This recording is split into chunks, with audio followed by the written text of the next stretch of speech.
ujian dan cobaan yang terberat adalah para nabi, para rasul, para wali kekasih Allah, dan orang-orang yang mengikuti perjalanan mereka untuk menuju kembali kepada Allah Subhanahu wa ta'ala.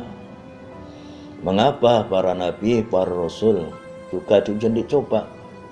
Hadirin Allah semua. Karena yang namanya nasib, semua makhluknya punya masing-masing kadarnya. Siapa yang dekat dengan Allah Subhanahu wa ta'ala, maka ujiannya pun berat. Tapi bagi para nabi rasul berat dan berat. Hadirin Allah Subhanahu wa ta'ala. Tapi apa yang terjadi endingnya adalah mendapat pertolongan dan sabar dan lulus dan mulia di sisi Allah Subhanahu wa ta'ala. Hadirin Allah Subhanahu wa ta'ala. Hidup ini bermacam-macam. Ada yang ingin menjadi A, B, C, D dan lain sebagainya. Hadirin Allah Subhanahu wa ta'ala. Maunya kita minta A, maunya diberi A. Minta B, diberi B. Minta C, diberi C. Tapi hadirin Allah semua, yang terjadi apa? Allah punya rencana, Allah punya kuasa, Allah punya kehendak. Dan kehendaknya adalah mutlak, kuasa atas segala sesuatu. Oleh karena itu, bagaimana kita menyikapi kehendak kita, menyikapi cita-cita kita, menyikapi keinginan kita, ingin jadi A atau B atau C? Maka ingatlah, wa may yatawakkal 'alallah, dan barang siapa yang bertawakal kepada Allah, betul-betul bertawakal, fahuwa hasbuh, maka Allah akan memberikan kecukupan kepadanya. Di sini yang disebut adalah barang siapa orang-orang yang beriman, baik laki maupun perempuan, yang betul-betul bertawakal kepada Allah Subhanahu wa ta'ala, maka Allah akan berikan jalan keluarnya, maka Allah akan memberikan sesuatu yang sesuai dengan kebijakan Allah Subhanahu wa ta'ala. Tawakal itu apa artinya? Pasrah. Hadirin Allah Subhanahu wa ta'ala. Kita punya cita-cita, punya keinginan. Apa yang harus kita lakukan? Yang pertama yang kita lakukan adalah berusaha. Ada usaha, ada ikhtiar, ada gerak. Hadirin Allah Subhanahu wa ta'ala. Dan kita tetap di jalan yang diridhai oleh Allah Subhanahu wa ta'ala. Kita bergerak terus, berusaha, ikhtiar. Kemudian apa lagi yang harus kita lakukan? Hadirin Allah Subhanahu wa ta'ala. Ya, alhamdulillah, kita yang sudah punya pekerjaan, ya syukuri. Dan ditingkatkan kualitasnya, etos kerjanya.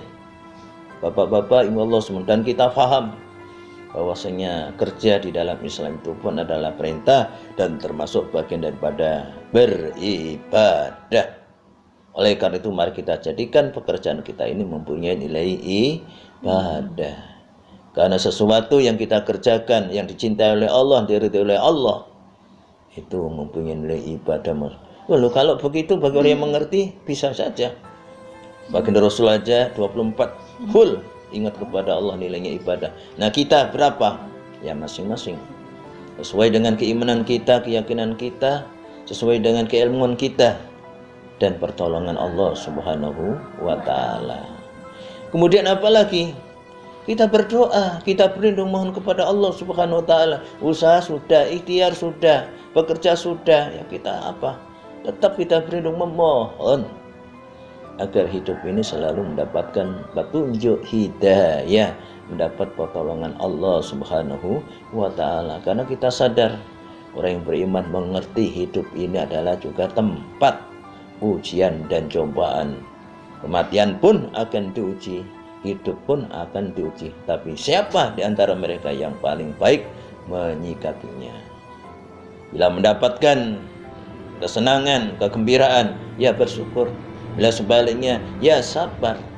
Maka dua-duanya akan mendapatkan nilai ibadah dan mulia di sisi Allah Subhanahu wa ta'ala.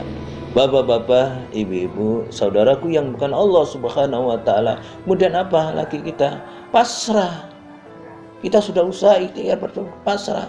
Apa yang diberikan oleh Allah Subhanahu wa taala, apa yang ditetapkan oleh Allah Subhanahu wa taala, kita terima dengan lapang dada. Maunya A dikasih B, mau A dikasih C.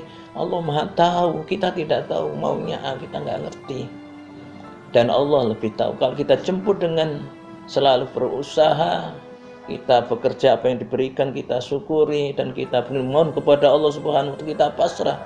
Nah, hasilnya itulah, ketemu itu yang terbaik insya Allah bagi kita, dan memang Allah menghendaki demikian.